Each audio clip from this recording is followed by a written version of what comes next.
السلام عليكم. البقرة اللي انت شايفها قدامك دي بقرة عندها طفرة جينية طبيعية بتمنع جسمها من انتاج بروتين اسمه المايوستاتين. يعني دي مش واخدة هرمونات ولا حتى معمولة بالذكاء الصناعي ولا حتى فوتوشوب. المايوستاتين ده هو اللي بيفرمل نمو العضلات ويخلي ليها ليميت في العادي. لما الفرامل دي اتشالت كانت النتيجة السوبر هيرو اللي انت شايفه قدامك ده دلوقتي، عضلات دبل ودهون مفيش تقريبا. وفي ابحاث وتجارب سريرية حقيقية في المرحلة الثانية دلوقتي شغالة على المركب اللي بيعمل نفس التأثير ده، لكن في البشر مش في البقر. بيفرمل المايوستاتين وبيشتغل كمايوستاتين انهبيتور. وعلى الناحيه الثانيه من المعادله احنا عندنا اوزمبيك وادويه الجي ال بي 1 معروف عنها انها هتخسسك دهون، ومع الدهون دي هتنزل عضلات. طبعا ده هيحصل خصوصا لو انت مش مهتم بتمارين المقاومه او مش بتاخد احتياجاتك من البروتين. طيب دلوقتي ايه اللي هيحصل لو اخدنا الاثنين مع بعض؟ ده بقى الفيديو بتاع النهارده. احنا النهارده مش هنتكلم بس عن الموضوع ده، لا، الكلام هيكون على ان احنا بنعيش اللحظه اللي الطب فيها بيتغير عن الشكل اللي احنا نعرفه. تعال معايا نشوف ازاي جسمك وعمرك وامراضك احتمال يتغيروا تماما في السنين الجايه. وعشان نفهم احنا رايحين فين محتاجين نرجع لورا شويه، تحديدا لسنه 2003. في السنه دي العلماء عرفوا يعملوا اول قراءه كامله للجينوم البشري، يعني قدروا يفكوا الشفره الوراثيه للانسان. المشروع ده اخد 13 سنه شغل وشارك فيه الاف العلماء من 20 دوله حوالين العالم.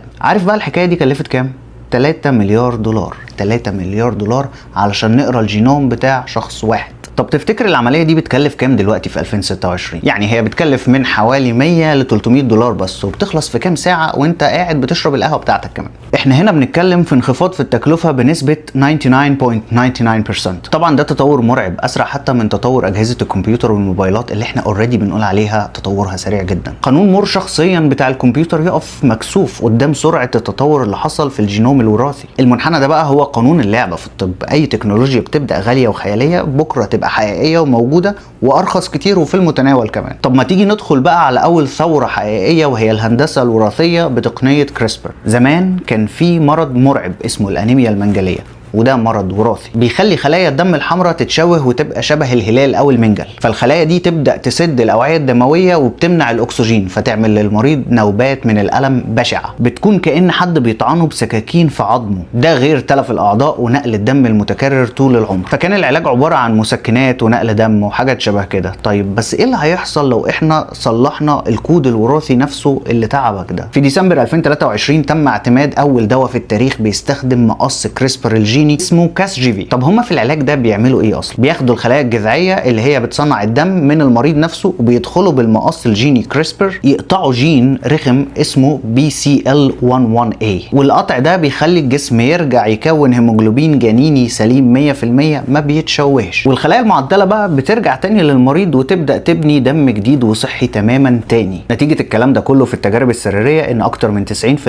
من المرضى بقوا كويسين، صفر الم، صفر احتياج لنقل دم، شفاء من مرض وراثي كان بيعتبر حكم مؤبد. ولكن علشان الحلو ما بيكملش، في عقبه كبيره جدا دلوقتي في العلاج ده. العلاج ده بيكلف اكتر من 2 مليون دولار للمريض الواحد، ده غير انه بيحتاج معامل معقده جدا وعلاج كيميائي صعب قبل الحقن. لكن خليك فاكر اللي احنا قلناه عن الجينوم البشري، السعر ده هينزل والتقنيه دي هتتسهل، والمساله مساله وقت مش اكتر. دلوقتي بقى ندخل على الثوره الثانيه اللي بتدوب عقل الدكاتره نفسهم من عظمتها، علاج الخلايا التائيه او الكار تي ثيرابي. امراض المناعه الذاتيه زي الذئبه الحمراء او التصلب المتعدد، دي امراض جهازك المناعي فيها بيتجنن وبيبدا يهاجم جسمك نفسه. العلاج التقليدي كان ان الدكاتره تديك كورتيزون وتديك مثبطات مناعه علشان تنهبت او تهبط من جهاز المناعه بتاعك، فتقلل من الاعراض ومن المعاناه اللي انت كنت حاسس بيها. ولكن النظره الجديده لعلاج الامراض دي هي ان احنا نعمل فورمات لجهاز المناعه ده وننزل له ويندوز جديد. بياخدوا الخلايا التائيه اللي هي تي سيلز اللي هي عساكر جيشك المناعي ويعدلوها جينيا في المعمل ويركبوا لها زي رادار او قناصه اسمها كار بتعرف الخلايا البائيه المريضه وتستهدفها بالملي. بعد كده بيرجعوا يحقنوها تاني في المريض، فتدخل تمسح الخلايا المريضه خالص من الجسم، ولما الخلايا دي تتمسح الجسم بيبني خلايا بائيه جديده سليمه 100%. في دراسه المانيه رهيبه، مرضى ذئبه حمراء شديده عاشوا 3 سنين كامله بدون اي اعراض وبدون ما ياخدوا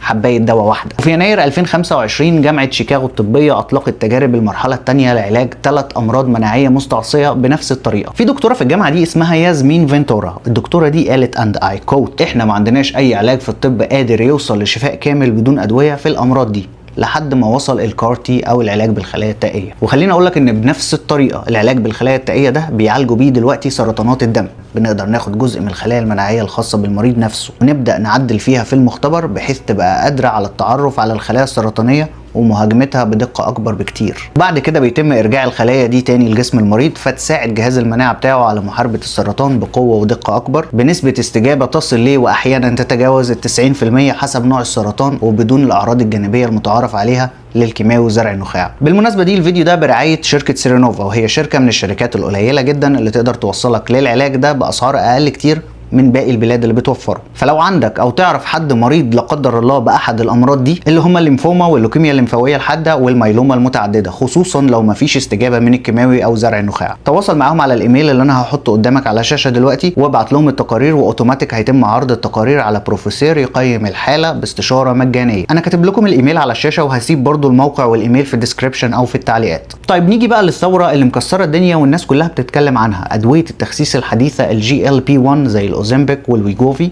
والاجيال الجديده كمان اللي هي مونجارو وريتاتروتايد. الادويه دي بتسد الشهيه تماما وبتخسس من 15 ل 20% ويمكن اكتر كمان من كده في الاجيال الجديده، وكل ده بيحصل في خلال سنه واحده بس. شيء عظيم جدا. بس في فخ مرعب كل الناس دلوقتي برضو عارفاه وبتتكلم عنه، وهو ان من كل 10 كيلو بتخسهم مع الادويه دي، بالذات لو مش مركز في البروتين وتمارين المقاومه، بتنزل حوالي 3 ل 4 كيلو عضلات مش دهون. ده معناه ان انت بتخسر اكتيف تيشو، يعني انت بتخسر محرك الحرق الاساسي في جسمك، ولما توقف الدواء وزنك هيرجع تاني وهيرجع اغلبه دهون، فهتكون نزلت عضلات وزدت دهون. تلاقي نفسك جسمك اضعف بكتير من الاول لو انت مش مركز او مش متابع كويس او مش مع حد متخصص. وهنا بقى نرجع للبقره اللي في اول الفيديو. هنا العلماء قالوا طيب ما نقفل بروتين المايوستاتين اللي بيفرمل العضلات ده اثناء التخسيس، ما تيجي نجرب نعمل كده. بالفعل في يونيو 2025 ظهرت نتائج تجارب سريريه في المرحله الثانيه لنفس الفكره دي بالظبط. اول تجربه اسمها كوريج من شركه ريجينيرون. هنا هم دمجوا دواء تخسيس مع مثبط المايوستاتين اللي اسمه تريفو جروماب،